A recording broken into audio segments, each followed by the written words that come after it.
captain by a hook with a red beard. Captain by a hook with a red beard.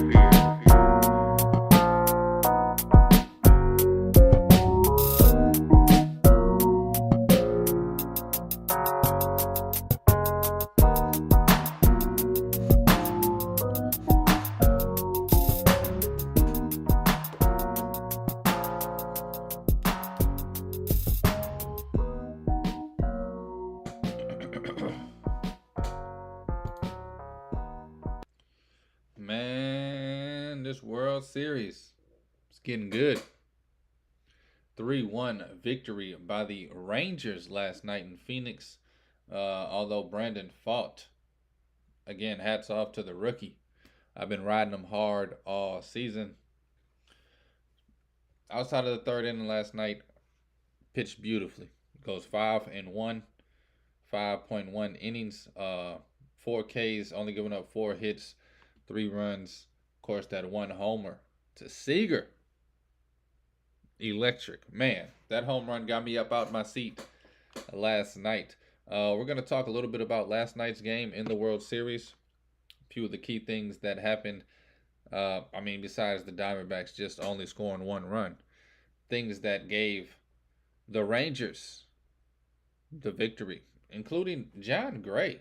Shout out to Jon Gray coming in, pitching 3 innings in relief and picking up the win. I also want to preview tonight's game, a look ahead. Bullpen action. Last year's All-Star Joe Mantiply taking on Andrew Heaney. 2 lefties, 2 veterans. Bullpen game. Does that mean it's going to be an over? We'll talk about it. Definitely. Be the opening show. We'll be talking some MLB. Also, still going to do some NFL halfway looks. Yesterday, I kind of just did a overview. Chiefs still good. Eagles still good. Looked at all the divisions. A lot of things we thought are still good. However, week 6, 7, and 8, the trends have seemed to be changing. Second half of the season coming up.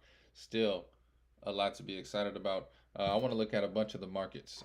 Futures, MVPs, comeback player of the year, coach of the year, offensive player of the year. I want to look at all this stuff at the halfway mark. Make sure we're not missing anybody. Got a couple names here. Not really the longest of shots, a few long shots, but definitely going to talk some NFL halfway mark of the season award market looks. And then, of course, the NBA going on tonight, and the big news with the trade between Philadelphia and the Clippers, sending James Harden to the Clippers, teaming up with Russ, Kawhi, and Paul Gregory George.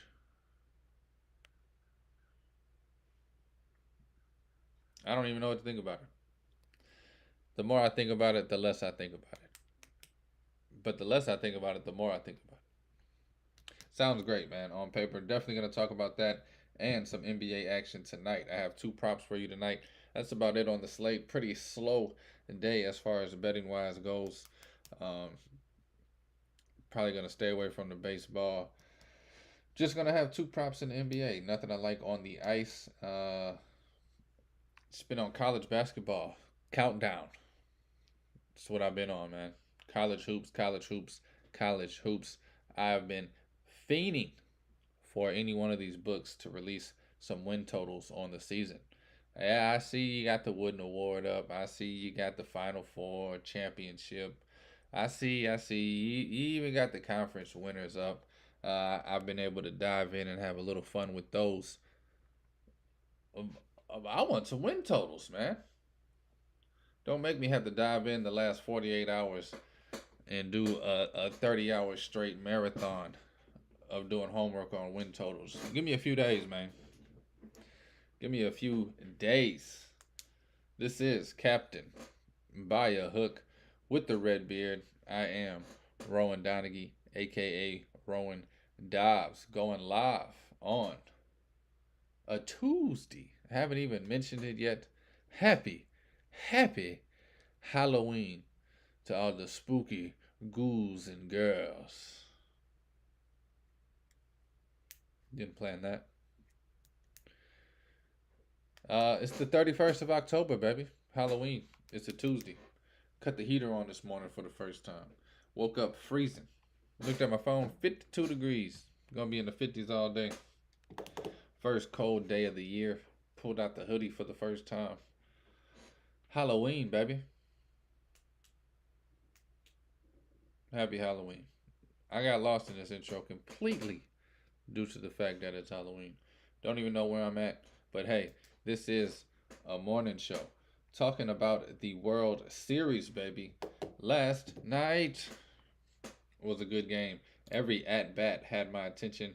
I couldn't look away, couldn't change the channel.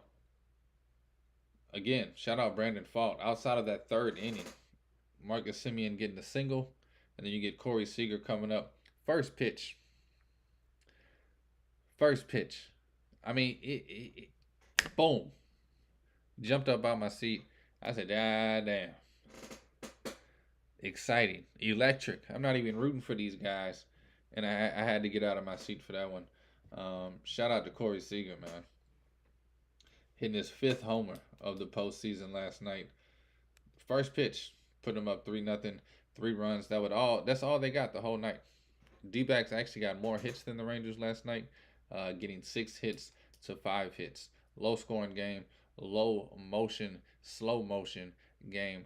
Not a lot of people getting on base. Ketel Marte, however, he did get a hit. Counted as a hit. 19-game hit streak through the postseason. Went right through Marcus Semien's glove. I'm sure some old folks thought it was an error. But hey, give the kid 19-game hit streak. Ketel Marte, shout out to him for getting on base, making it happen. Christian Walker, man, this far away. Not only was he this far away from hitting a home run, ended up with a double off the wall, this far away from scoring the first run. That really changed the momentum. I believe that was the second inning. Tough situation there. Who's wrong? Who's right? Third base guys giving them the sign to go, go, go. No, stop. If you look at the replay, I'm sure y'all saw it. Christian Walker, as soon as he saw that go signal, he's head down. You know my people. We gotta work hard to run fast. That boy put his head down, turned third base, missed the stop sign, and got thrown out. Pretty much all the Diamondbacks had going the whole night. Made a little noise in the 8th when they scored that run.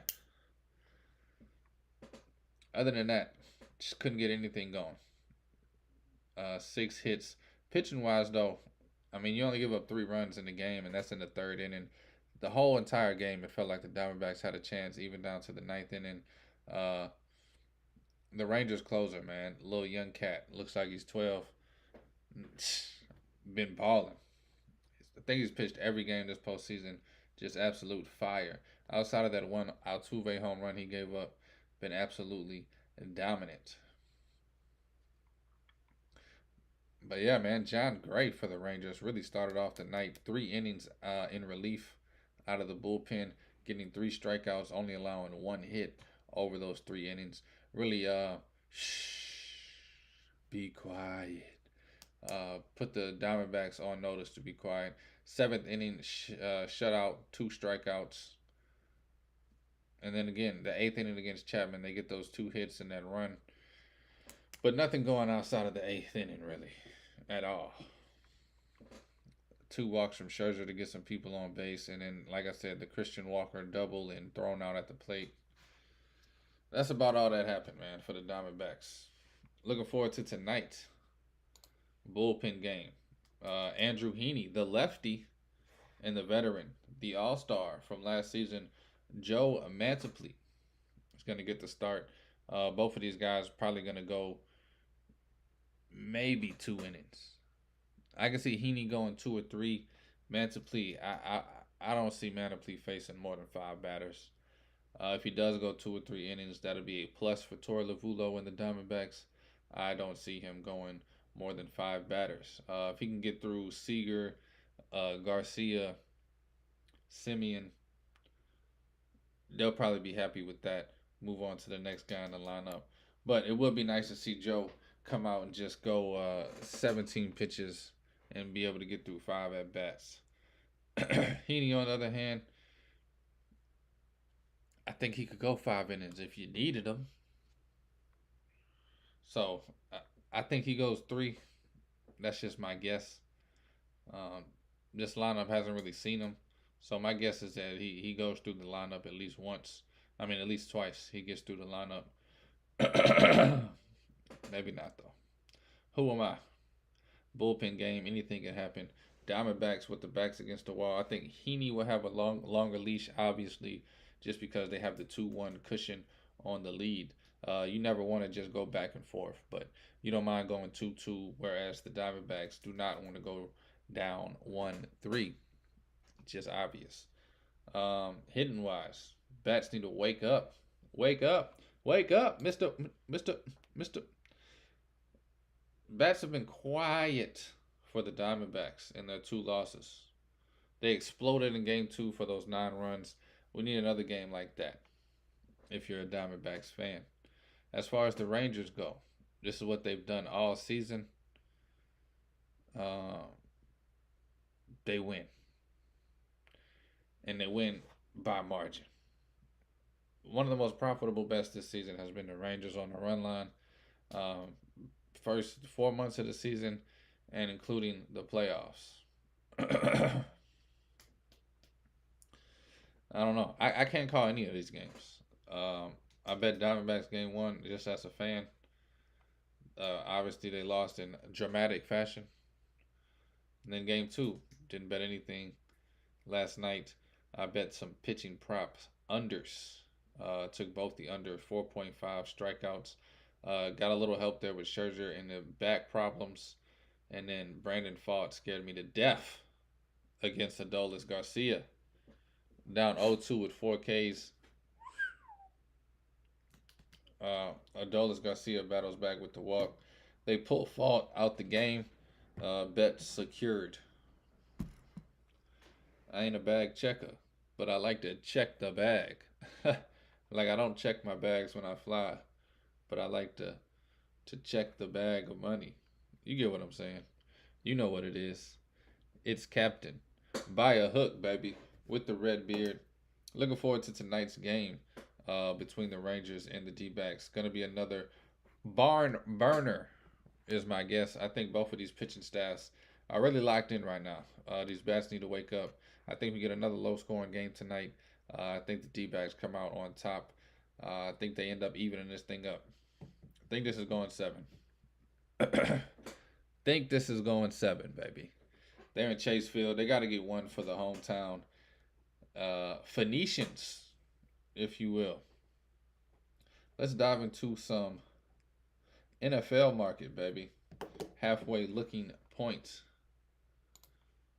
Of course, I got to sign in again. Had it open on the Bookaroo, but the book was like, it's been too long. Who are you? And I am like, I sign in every 13 minutes.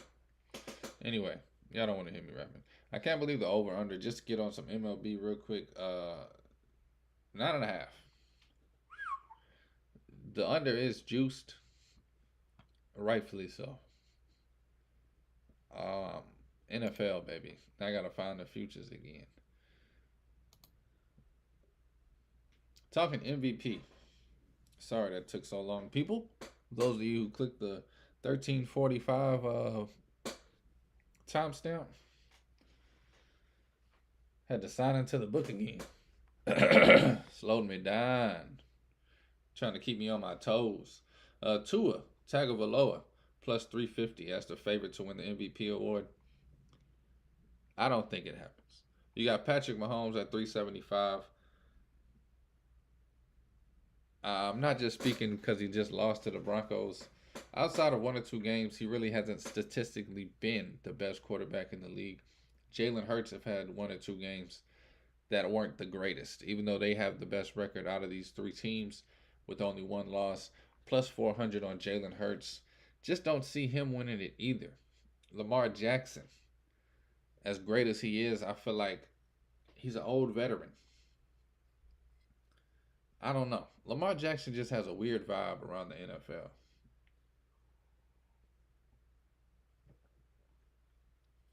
Like he would have to be absolutely great.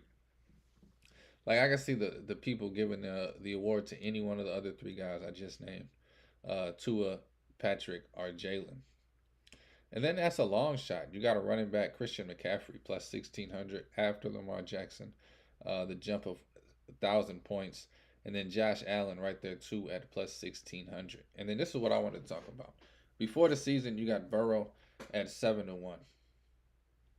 Now he is 25-1. And I know I just said that Patrick and Hurts had a few bad games. That's gonna hurt them. How about Joe Burrow's first 6 games of the season? You can say were horrible. First four for sure. Does the injury help him? Now that he's healthy, he looks like the MVP.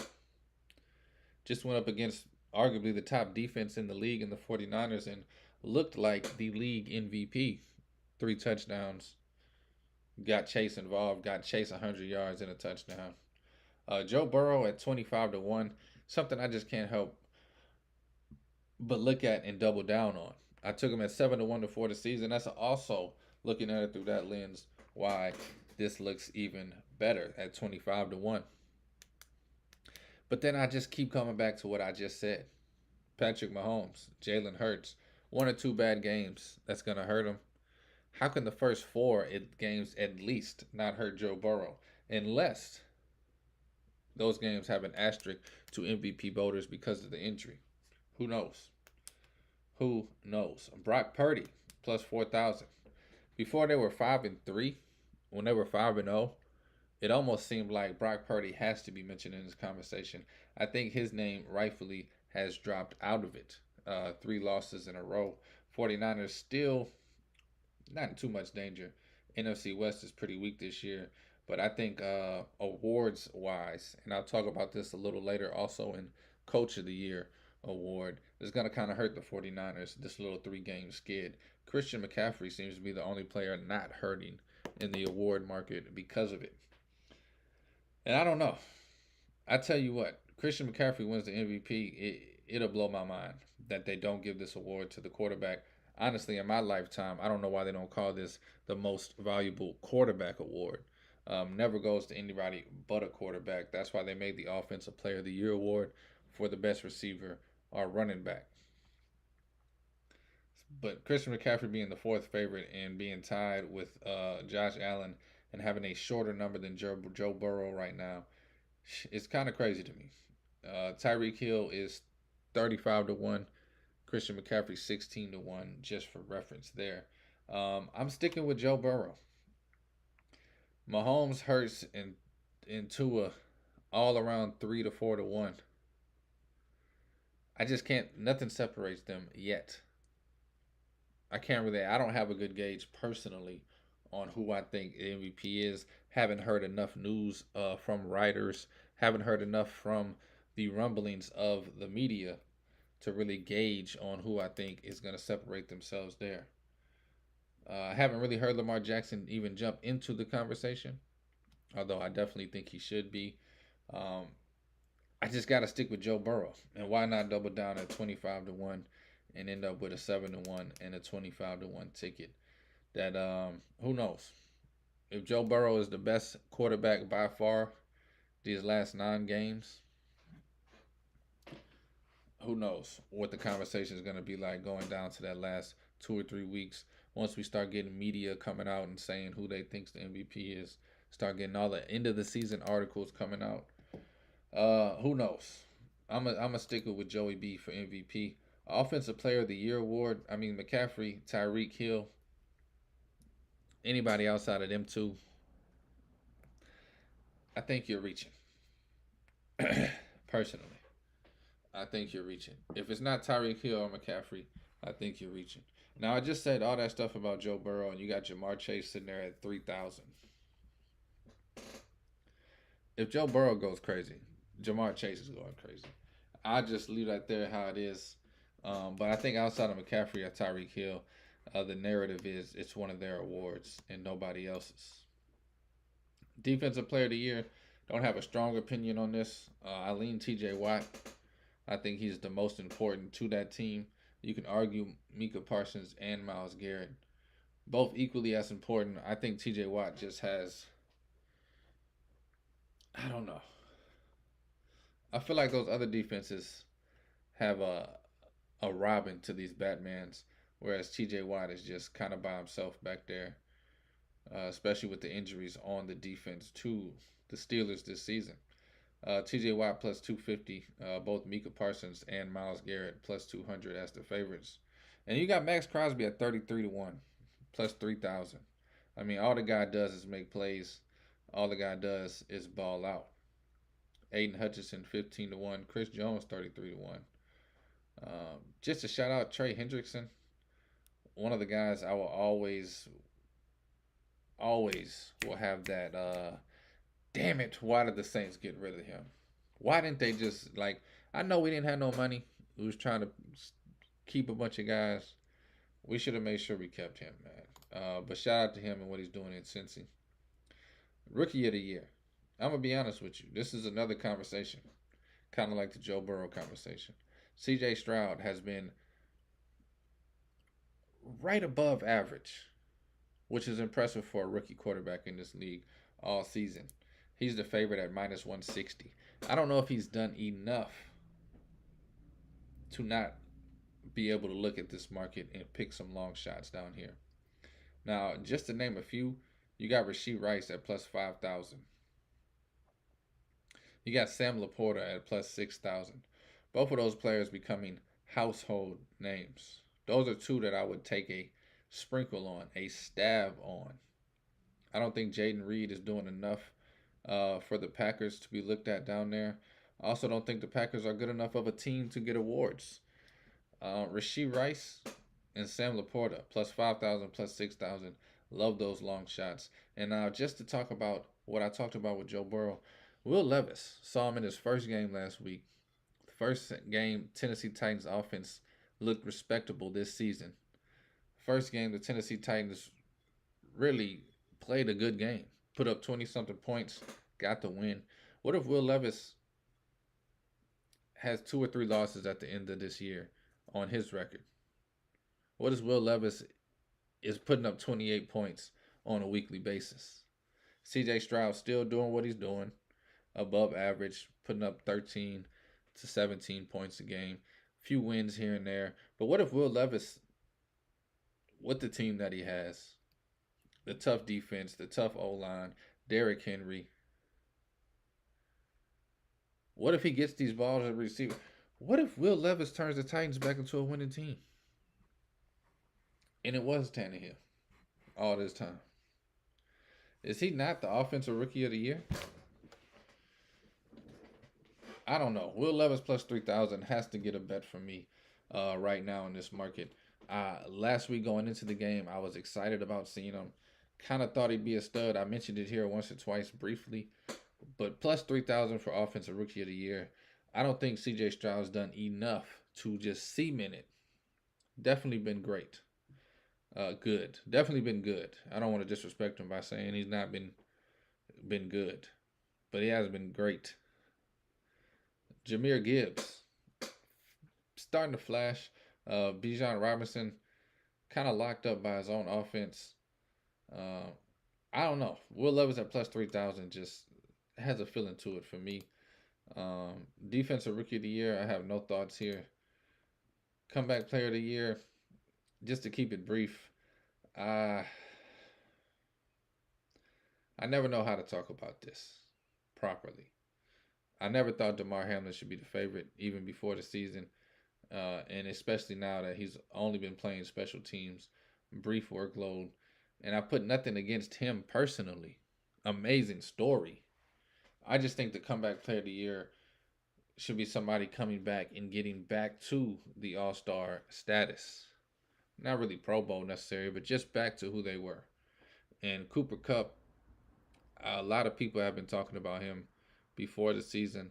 Comeback Player of the Year, had even more scares this season.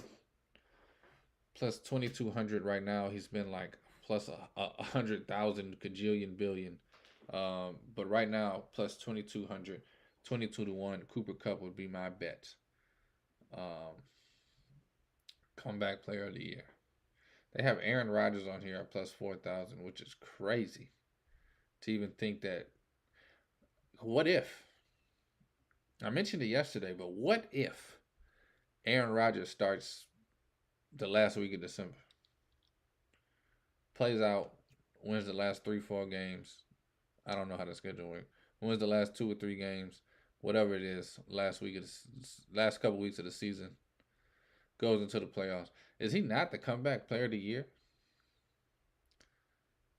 First drive out for the rest of your life is what it looks like on social media. Come back for Christmas. Get 3 wins in a row. I mean, please, I can't bet it, but he's on here listed plus 4,000, and just that video on my head of him throwing this week, it's crazy to me. I wish Michael Thomas was being a lot more productive. 150 to 1 just doesn't do enough, I think, to get the national recognition of comeback player of the year. Coach of the year, I don't really have a strong take on this, but I wanted to touch on it. We talked about when they were 5-0. If they run the table, 2 losses, 1 loss. 49ers, Kyle Shanahan, coach of the year. They lost 3 in a row since then. Now, there's a team in the Eagles who only have 1 loss, still have a chance to end with 2 losses, 1 loss. And Nick Sirianni has the same odds right now as Kyle Shanahan.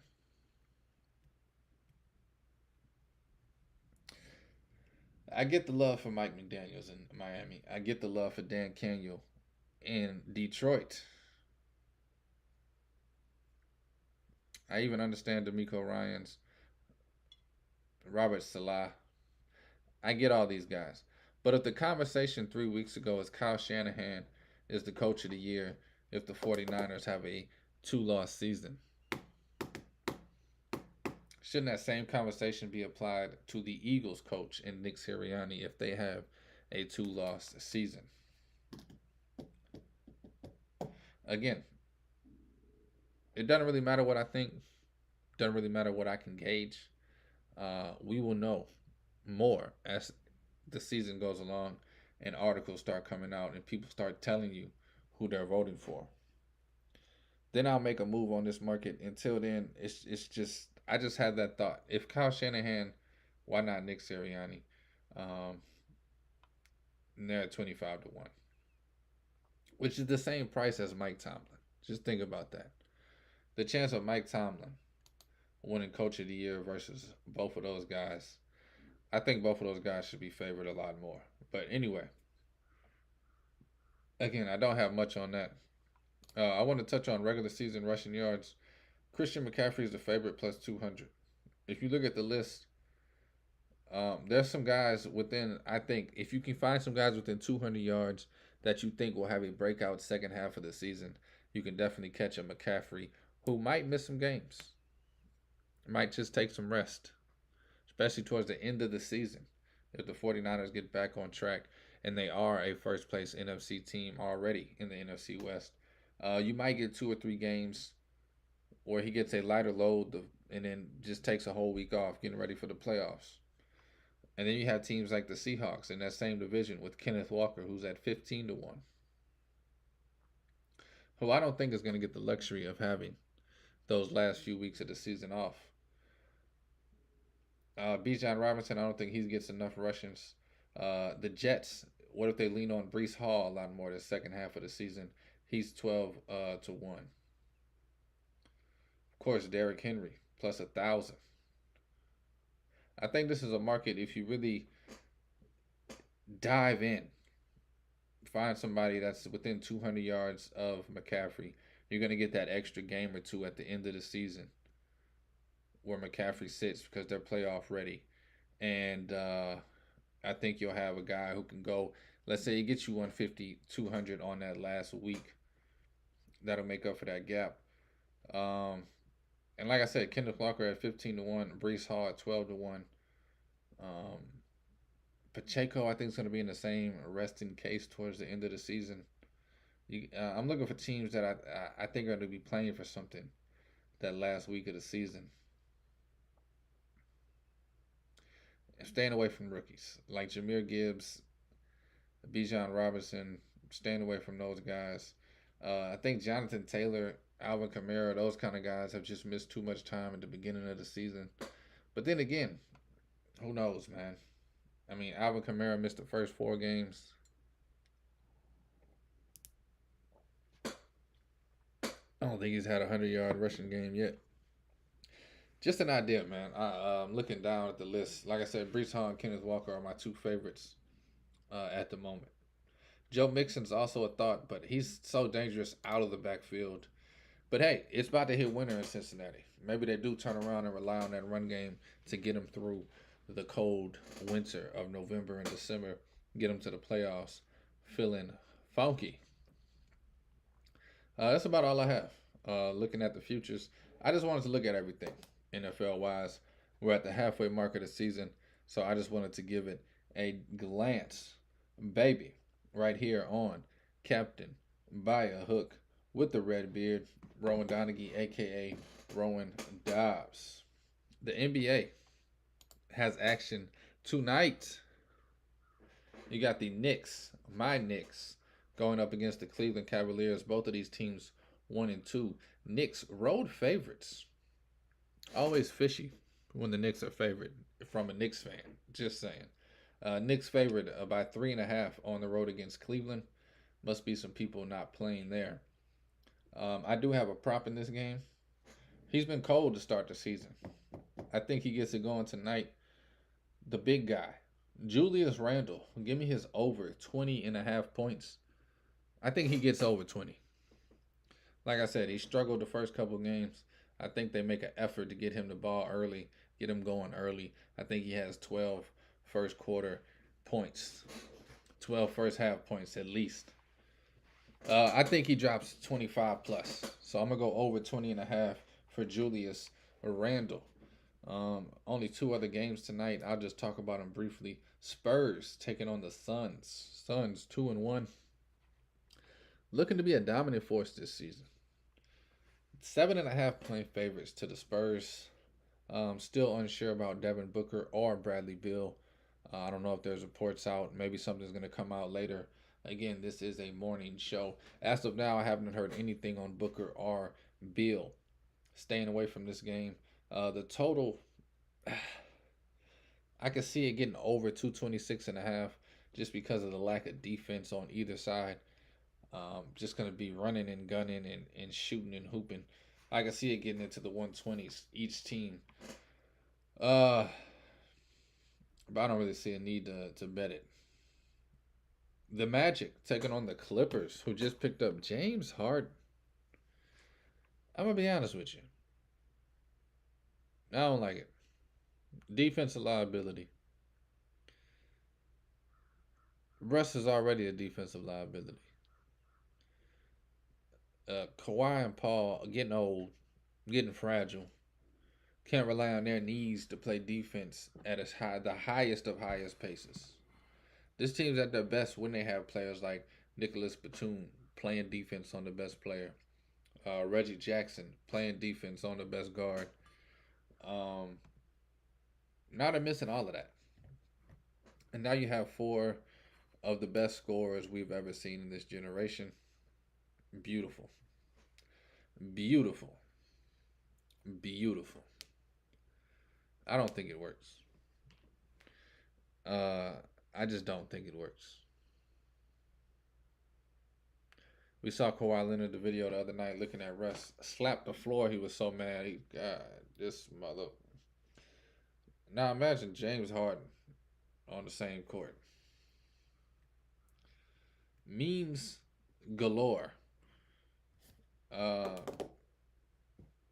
Clippers, they're 6.5 point favorites. Just traded half their damn team. I don't think he'll have nobody on the roster tonight. So I'm not touching this at all. I am going to bet the young bull, Paolo Banchero, the old Blue Devil from Duke. I'm going to bet his over 17.5 points tonight. Those are going to be the only two bets tonight. Over Julius Randle, over 20.5 points, over Paolo Banchero, over 17.5 points. Nothing on the ice tonight. Two good games, Maple Leafs and Kings. Maple Leafs favorites at home, 160. Predators and Canucks. Canucks minus 135 on the road.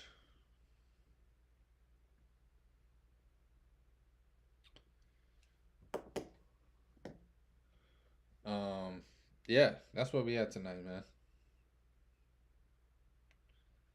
Got a great MLB Game 4 of the World Series going on.